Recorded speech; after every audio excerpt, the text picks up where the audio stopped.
Hey everybody. Sorry I'm not able to make it to class tomorrow. To make up for it, I've recorded this lesson, which is essentially what I was going to lecture anyway, but it's recorded.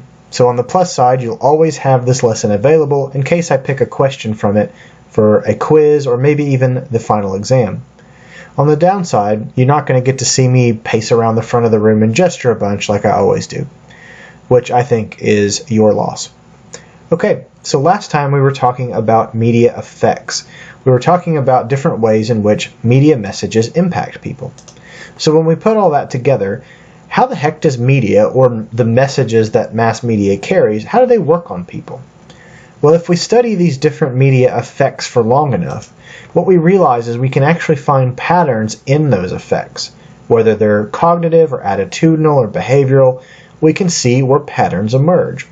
And when patterns emerge enough, people who scientifically study this stuff realize that they can call the different patterns theories. So let's take a quick tour of some of the theories that we have in mass communication studies.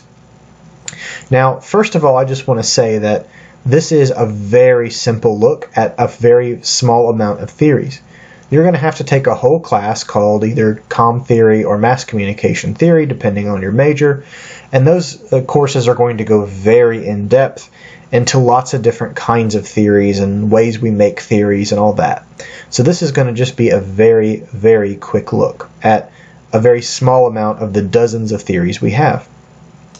Let's start with the one that's not actually even a theory. It's hypodermic needle theory.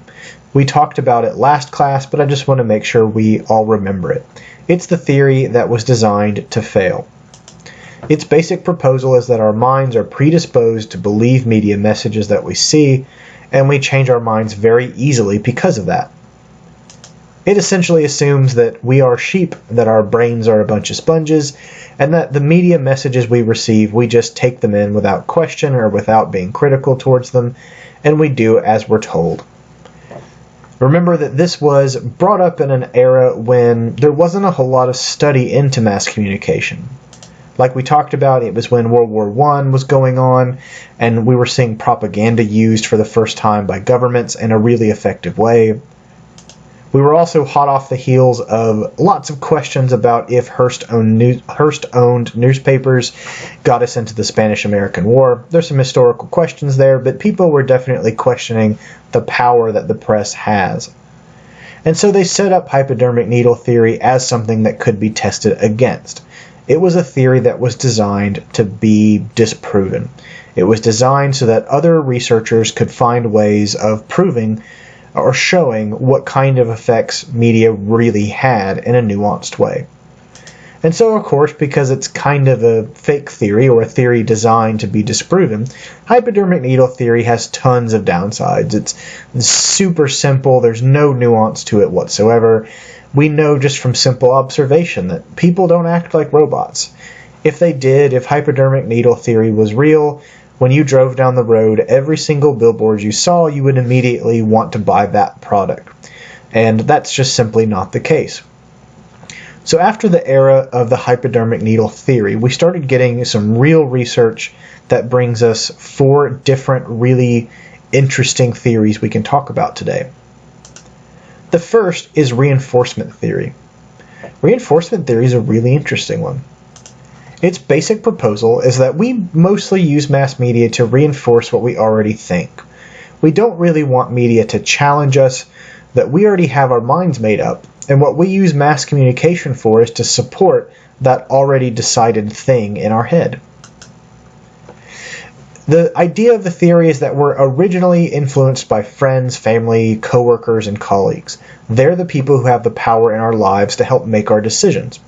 Then we use media to support that already made conclusion, whether it's a news article or whether it's something that we see in popular film or a TV show or something we see in a magazine, that we choose the media that best fits our personality and our beliefs because it will support what we already believe in. By the way, sometimes you will see this theory talked about as selective exposure.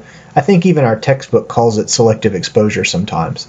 That's just a heads up so that if you see that word, you know we're talking about the same theory as reinforcement theory.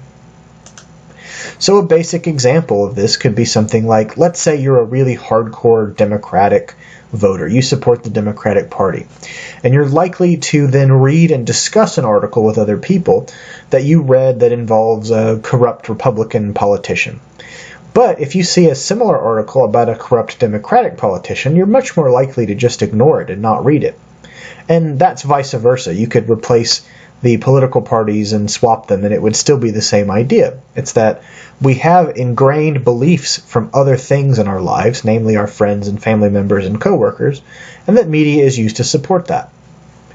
In the same way that when they do studies and they ask people what they think the state of the world is, oftentimes you'll see that people who think the world is increasingly becoming a terrible place or becoming worse will tend to focus on news articles and media that is about things like riots or natural disasters. They tend to focus on negative news that demonstrates their belief that the world is becoming a meaner or worse place.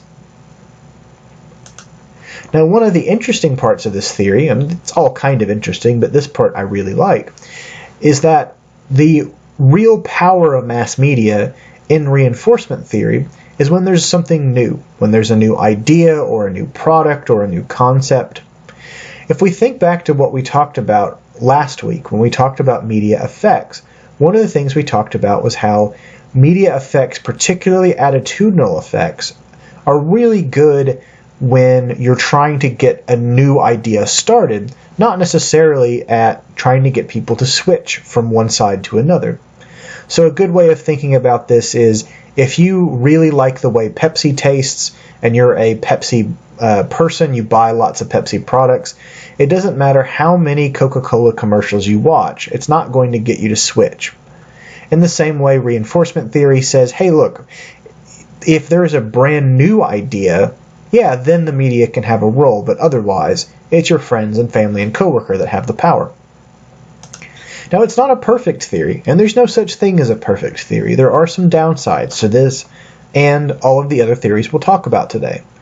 And by downsides, we mean areas that they can't really explain. So this theory, reinforcement theory, it has a habit of ignoring historical examples of people reacting to media. Like if there's a scandal involving a politician and they get lots of negative news coverage, you will see popularity for that politician tend to lower a little bit. In the same way, you can question why would advertising be a billion, if not trillion-dollar industry if the actual power of media was so weak and so limited that it could only work in a reinforcing way. There's probably more nuance needed, although this is an excellent theory. So let's go to a slightly more nuanced theory. It's the two-step flow theory. The basic proposal of the two-step flow theory is that we can be influenced by media messages, but usually it's only after we've talked about it with somebody else. And there's a process to this that will explain the name two-step flow. It's sort of a middle ground between the two previous theories in regard to media power. Hypodermic Needle Theory said that media was all-powerful. Reinforcement theory says media is really not that powerful at all. It's actually pretty darn weak. The two-step flow theory sort of goes in the middle and says it's powerful with some people, but not with others. When we hear about something through mass media, we tend to form our opinion about it when we talk to somebody else who we think is educated about the subject that it's covering. Now, this could be a news article that's talking about something, or it could be a TV commercial we saw for a new car, or it could be something we read in a magazine or saw in a TV show. This isn't specific just to news, although it does get talked about in news terms a lot. The people that we go and ask their opinion on things we call opinion leaders. Sometimes this can be a celebrity and we don't actually talk to them, we just see they endorsed a product. Sometimes it could be just a close friend who we know is really good with cars, for example, if it's something we saw in a car commercial. So it can be lots of different kinds of people, but if we seek them out for their opinion based on something we saw in media, we call them an opinion leader. And this is a really good diagram for showing the two-step flow process. We see that step one is when media messages first are seen by opinion leaders, And the research says that opinion leaders and the kinds of people who they tend to be are people that do consume a lot of media. And then the rest of the process is the masses, that's all of us, going and talking to the opinion leaders or seeking them out for their thoughts and views. So step 1 is media messages to the opinion leaders, and step 2 is opinion leaders presenting that message through themselves to everyone else. Thus, 2 steps. This theory is really good at explaining what we do with messages. We see this process of seeking out opinion leaders happening in the world around us a lot. But it's not quite nuanced enough to be able to tell us about the impact of the individual messages itself. We need an impact-based theory for that. And what we have here is one of them. This is agenda-setting theory.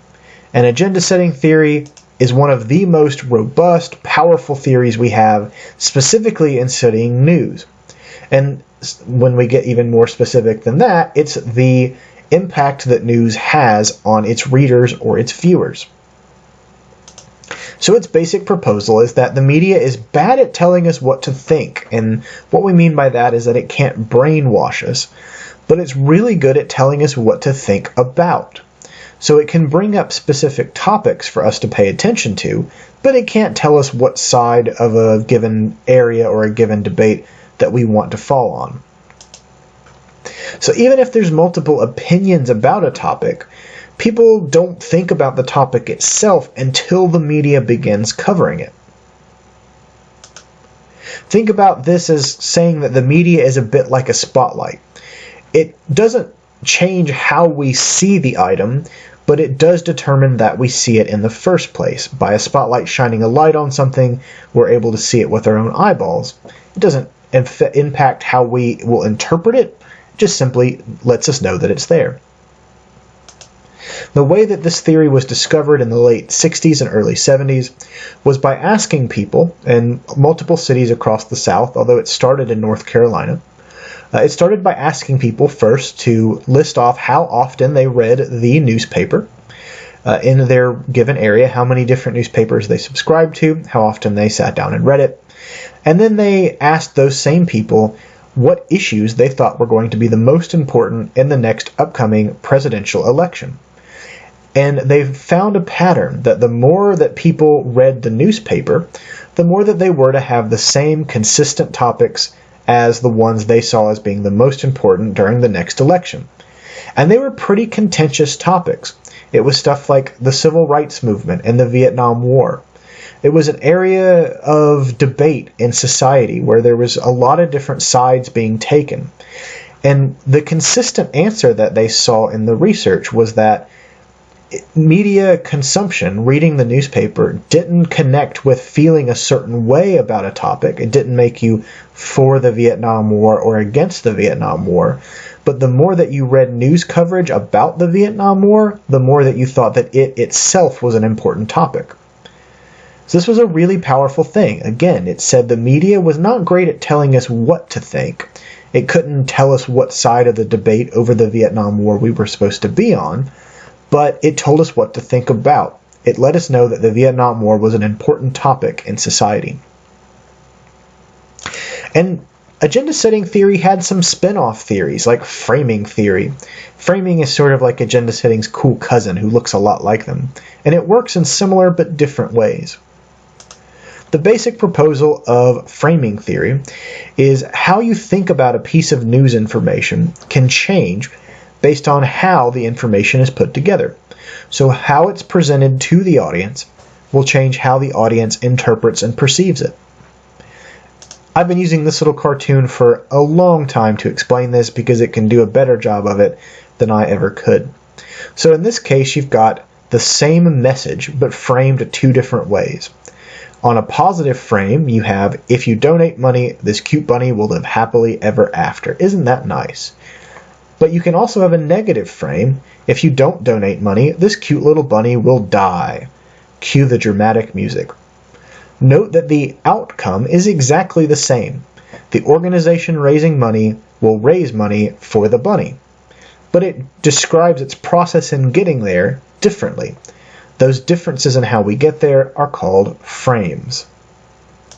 And so we can think about a lot of ways that news media messages can be framed, and not necessarily in a pro one side or another in terms of political slant, but just something as simple as looking at the front page of the USA Today website and asking yourself, what story is USA Today trying to say is the most important right now? Well, we can look at the one in the middle about the impeachment trial. We can see that it has the largest picture, that the headline is in the biggest font, that it has a blurb underneath it, and it has two sort of subheadlines underneath it with catch up on what happened yesterday and what happens now in Senate trial. So how do we know that USA Today is presenting that story as being more important, say, than Eli Manning retiring? Well, and we look at it in the opposite way. The Eli Manning story is pushed off to the side. It doesn't have a picture. It's in small font. It's the same size font as all the other stories it's in with. It doesn't have any subheadlines, and it has no blurb. This is not explicitly stated. It's not like you load the USA Today website and there's a banner at the top that says the impeachment trial is more important than Eli Manning. But it's a visual element. It's a visual framework that shows you that the one story in the middle with the big picture and the big font in the headline is the more important story. That would be how we would talk about frames and framing. And with that, we have taken a look at 4 very different but also very interesting mass communication theories that are all built out of finding patterns in media effects. And with that, we will pick up and study more on this when I am back in the classroom on Tuesday. See you then.